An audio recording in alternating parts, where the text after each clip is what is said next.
So this is my local hiking spot, one of the places that I go. I'm lucky I have a lot of different parks that are really pretty. So in this area, I can hike through the creek that kind of feeds into the larger Neshaminy Creek.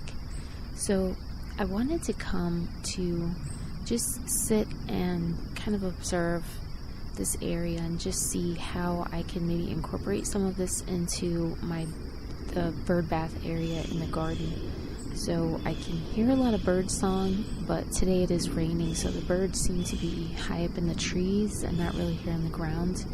But I do want to just take a look down here and just see what kinds of things that I don't have in my own garden area. So definitely one thing I'm going to add is some leaf litter, and I think some more rocks as well, because when I look at this area, I don't have rocks in my yard because we are kind of close to a river. So I don't know, for some reason we seem to have just complete like a clay soil in my yard, and we don't really have many natural rocks.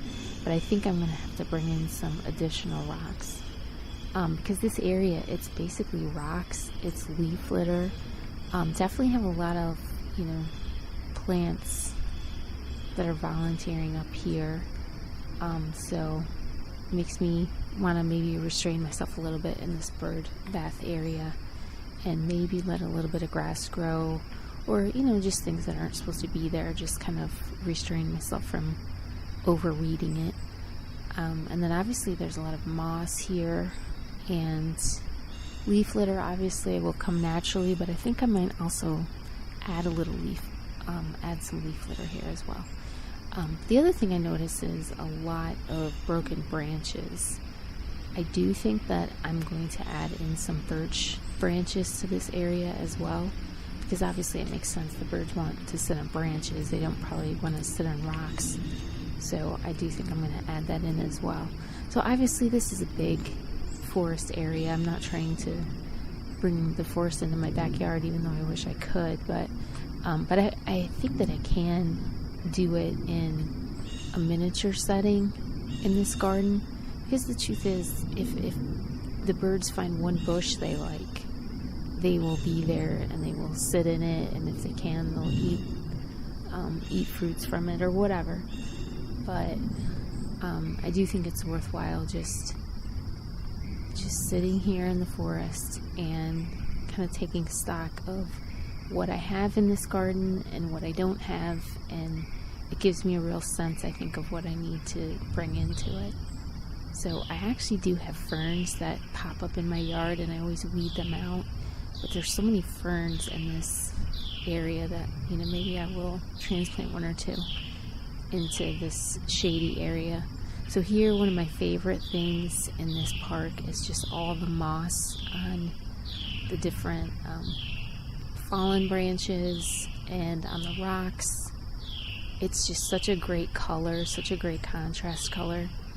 And here in this forest, I just love all this, the bright greens, the lime greens, and of course it goes to the deep green as well. So I'm just trying to still find foliage that I can incorporate into this garden to just make it look natural. And here it's such a peaceful spot, but it has definitely inspired me to take my small area that's a deep shade in this garden and just really work on it and make it into a lot more than I was going to. I think I was just going to leave it a little bit plain, but I think I am going to bring in a lot of these elements that I'm seeing here into this little area and make it a little haven for the birds, hopefully. So look at these huge rocks. I just love this spot here.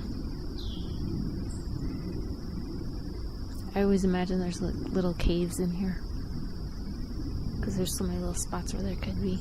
But lots of water, standing water here, moving water. I don't know, it's just such a beautiful place. Would love to be able to bring some of this atmosphere into this bird garden.